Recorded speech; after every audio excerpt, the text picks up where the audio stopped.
Tipu Sultan was one of those first early rulers who understood that East India Company was there to build an empire. And he wasn't going to let them do that. Without a fight, he sought help globally. He went to the Ottoman Sultan, the rulers of Afghanistan, and even Napoleon, and got help from the French. He wanted to join all of these forces against the British.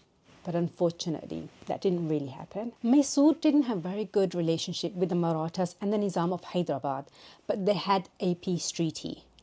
But both Marathas and the Nizam of Hyderabad betrayed, and they joined alliances with the British. And this was going to be the fourth, the final Anglo-Mysore War, in which Tipu was martyred. For the first time, a very large British army was assembled to fight against Tipu Sultan. The British army consisted between 50 to 60,000 soldiers.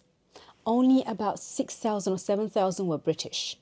All the remaining soldiers were Indian natives. So this army actually consisted of 90% native Indian soldiers fighting against their own native Indian soldiers. The capital of Mysore, Srirangapatna, its walls were breached. Tipu had the option to flee, and he said no, it's better to live one day as a tiger than 1,000 years as a sheep.